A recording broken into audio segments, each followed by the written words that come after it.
Hello friends, good morning all of you. मैं चंद्र प्रकाश सिंह आज की अपनी इस नई वीडियो में मांग से जुड़ी कुछ नई जानकारियों को लेकर मैं पुनः आपके बीच उपस्थित हुआ हूं। पिछली जो वीडियो हमने बनाई थी उस वीडियो में मांग को प्रभावित करने वाले कारक और मांग के नियम के विषय में चर्चा की गई थी। मांग के नियम के विषय में चर्चा करते हुए हमने जो निष्कर्ष पाया था वह था, जब किसी वस्तु की कीमत कम हो रही होती है तो उस वस्तु की मांग बढ़ रही होती है, और कीमत जब बढ़ रही हो किसी वस्तु की तो मांग स्वतः घट रही होती है। मांग के नियम की जो मान्यताएं हैं वो कुछ शर्तों के साथ ही पूरी होती हैं, जैसे उपभोक्ताओं की आय उस समय स्थिर रहनी चाहिए, उपभोक्ताओं की रुचियों में कोई परिवर्तन ना होना चाहिए, उपभोक्ताओं की जो है आदत यथास्थिर रहनी चाहिए, अन्य संबंधित वस्तु की कीमत में कोई परिवर्तन नहीं होना चाहिए, उस समय के रीति रिवाज में कोई परिवर्तन नहीं होना चाहिए, और प्रयोग आने वाली या की जाने वाली वस्तु साधारण होनी चाहिए। इन सब बातों के साथ ही मांग का नियम पूरा हो सकता है या मांग का नियम कार्य कर सकता है।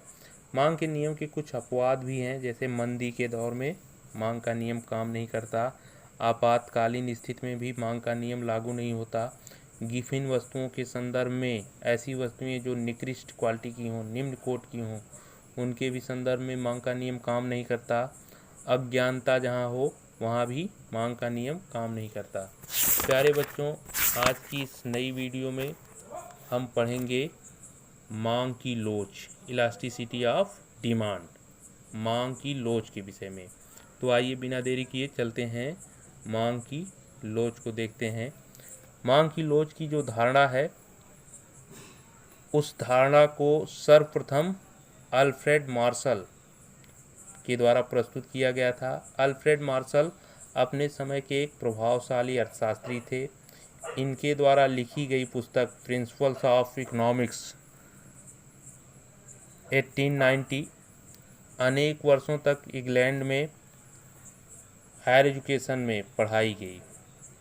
हायर एजुकेशन में इनके द्वारा लिखी गई जो पुस्तक है प्रिंसिपल्स ऑफ इकोनॉमिक्स, उसका जो है उसको पढ़ाया गया, बच्चों में उसको जो है रन कराया गया। इनका जन्म 1842 में हुआ था और मृत्यु इनकी 1924 में हुई थी, सन 1924 में। मांग की लोच कीमत में होने वाले आनुपातिक परिवर्तन के कारण मांगी गई वस्तु के मात्रा में जो आनुपातिक परिवर्तन होता है उसको दर्शाती है। दूसरे शब्दों में कह सकते हैं वस्तु के मूल्य में और व्यक्ति के आय में आने वाले परिवर्तन के कारण मांग में होने वाला उतार चढ़ाव या क्रमिक अंतर मांग की लोच कहलाता है। मांग की लोच के 5 प्रकार होते हैं। प्राइस इलास्टिसिटी ऑफ डिमांड, 3 प्रकार होते हैं। Price elasticity of demand, income elasticity of demand और क्रॉस इलास्टिसिटी ऑफ डिमांड। तो आइए देखते हैं जो पहला प्रकार है मांग की लोच का, वो है मांग की कीमत लोच, प्राइस इलास्टिसिटी ऑफ डिमांड। मांग की कीमत लोच को ज्ञात करने के लिए मांग की मात्रा में प्रतिशत परिवर्तन बटे कीमत में होने वाले प्रतिशत परिवर्तन के से अंतर को ज्ञात करके हम जान सकते हैं कि मांग की कीमत लोच कितनी है। मांग की कीमत लोच कितनी है। मांग की कीमत लोच के 5 प्रकार हैं। मांग की कीमत लोच के जो हैं वो 5 प्रकार हैं। तो आइए देखते हैं मांग की कीमत लोच का पहला प्रकार क्या है, इसके बारे में समझते हैं। इकाई लोच या इकाई के बराबर की लोच, यूनिटी इलास्टिक डिमांड, इसके विषय में आइए समझते हैं। इकाई लोच के विषय में आइए जानते हैं। इकाई लोच जब मांग में परिवर्तन कीमत में परिवर्तन के बराबर हो, मांग में परिवर्तन कीमत में परिवर्तन के बराबर हो, उस समय मांग की लोच इकाई के बराबर होती है। उस समय मांग की लोच जो है वो इकाई के बराबर होती है। यहाँ देखिए जो डायग्राम बनाया गया है वो वाई एक्सिस पे, यहाँ ओ वाई एक्सिस पे प्राइस स्केल है, ओ एक्स एक्सिस पे डिमांड स्केल है। ओ वाई पे कीमत है और वो एक्स पे मांग है। तो जो मांग और कीमत में उतार चढ़ाव होने पर शर्त यह है इकाई लोच की कि मांग और कीमत में जो भी परिवर्तन हो रहे हैं एक अनुपात में हो रहे हैं। यानी कि अगर P1 से यहाँ से कीमत घटकर P पे आ रही है तो जितना अंतर कीमत घटने का जितना अंतर किसी वस्तु का हुआ है कीमत का, उतना ही उस वस्तु के मांग में भी अंतर हो रहा है। यानी कि अगर कीमत 10% घट रही है तो मांग 10% बढ़ रही है। बात समझ में आ रही होगी। जैसा कि नाम से ही हम जान रहे हैं इकाई लोच या इकाई के बराबर की लोच।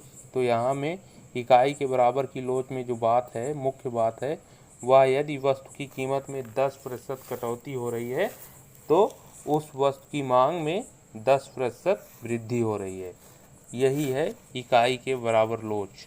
ठीक है। दूसरी जो लोच है वो है इकाई से कम लोचदार मांग।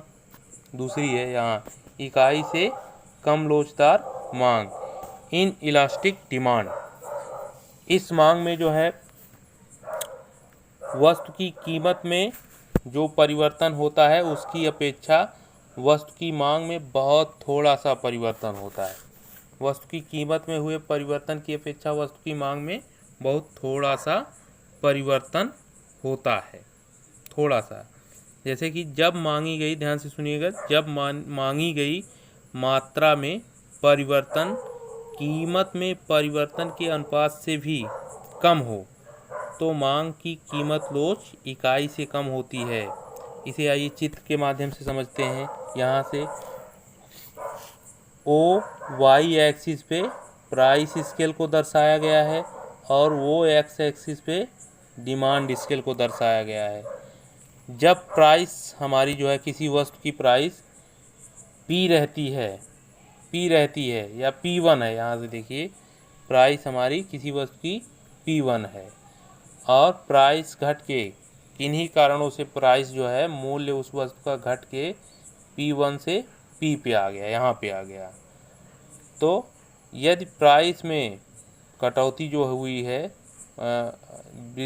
कमी जो आई है वो 20% हो, ठीक है, कमी जो आई है वो 20% हो, लेकिन उस वस्तु की मांग केवल 10% बढ़ी हो, डिमांड जो है Q से बढ़कर Q1 गई हो, मूल्य के सापेक्ष केवल 10% ही मांग बढ़ पाई हो, 10, तो ऐसी कीमत लोच को हम इकाई से कम लोचदार मांग कहते हैं। ठीक है, कम लोचदार मांग कहते हैं।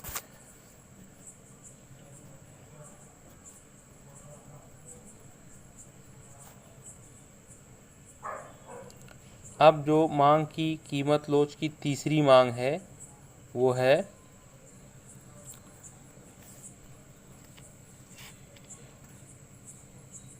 इकाई से अधिक लोचदार मांग।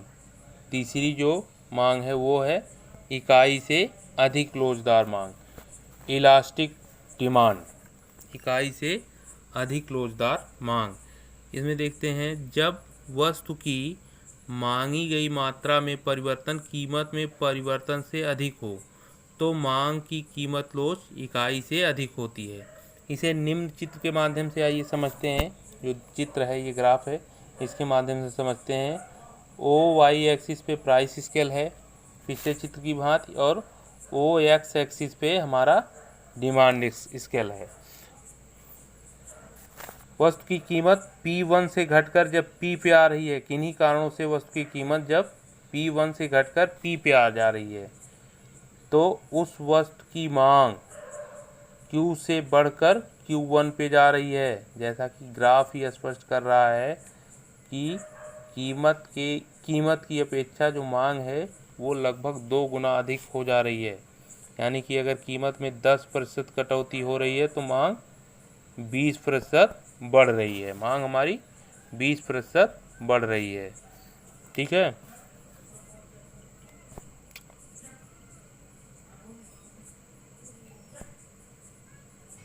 इकाई से अधिक लोचदार मांग जो है, इसका जो एक सटीक एग्जाम्पल है वो ये है कि जो व्यसन सामग्री है, जैसे मदिरा की कीमत में यदि थोड़ी सी भी कटौती हो जाए तो उसके सेवन करने वाले लोग जो है मदिरा की मांग या व्यसन का मांग जो है बहुत अधिक कर देते हैं, लगभग 2 गुना बढ़ जाती है। थोड़ी सी कटौती होने पर मदिरा की जो बिक्री है वो 2 गुना बढ़ जाती है।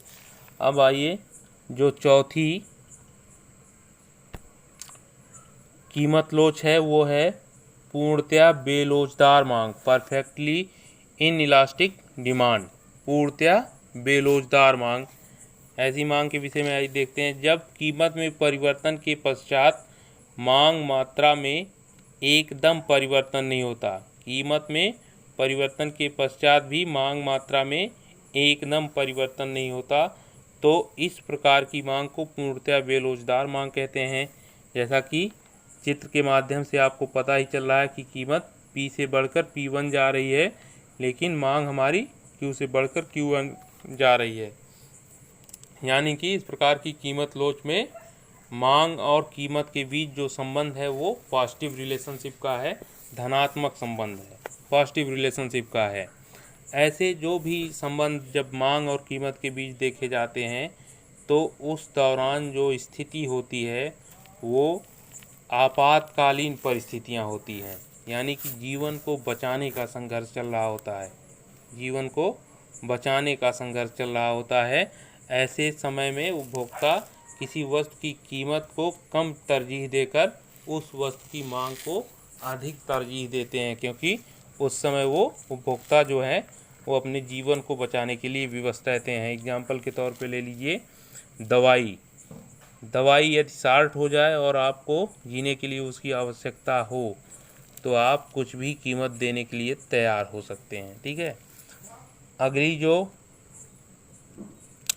मांग की कीमत लोच का प्रकार है वो है पूर्णतया लोचदार मांग, perfectly elastic demand. Perfectly elastic demand, इसमें जो है जब कीमत में बहुत मामूली परिवर्तन हो और मांग में परिवर्तन जो है अनंत हो जाए, यानी कि कीमत में बहुत मामूली परिवर्तन के पश्चात वस्तु की मांग में परिवर्तन अनंत हो जाए, तो इस प्रकार की मांग को हम पूर्णतया लोचदार मांग कहते हैं। पूर्णतया लोचदार मांग कहते हैं। ऐसी मांग की लोच जो है वास्तविक जीवन में देखने को नहीं मिलती, क्योंकि कीमत में नगण्य परिवर्तन होने के बावजूद बहुत छोटा सा परिवर्तन जिसको हम आंक ना सकें, लिख पढ़ ना सकें, केवल अनुभव कर सकें, के पश्चात हमारी मांग जो है कई गुना या बहुत अधिक बढ़ जाए, तो ऐसा तो देखने को मिलता नहीं वास्तविक जीवन में, ये केवल कल्पनाओं की बात होती है। इसलिए इस प्रकार की मांग की लोच का प्रभाव वास्तविक जीवन में बिल्कुल नगण्य होता है। ठीक है, कि कीमत हमारी थोड़ा बहुत भी ना घट बढ़ रही हो और मांग हमारी अनंत हो जाए, ऐसी मांग की लोच वास्तविक जीवन में देखने को नहीं मिलती। आज की वीडियो में बस इतना ही। आशा है कि आपको यह वीडियो समझ में आई होगी। जो भी चीज़ें आपको समझ में ना आई हों, आप बिना हिचक संकोच के कमेंट में या मेरे निजी व्हाट्सएप नंबर पे पूछ सकते हैं, तत्काल उनका समाधान होगा।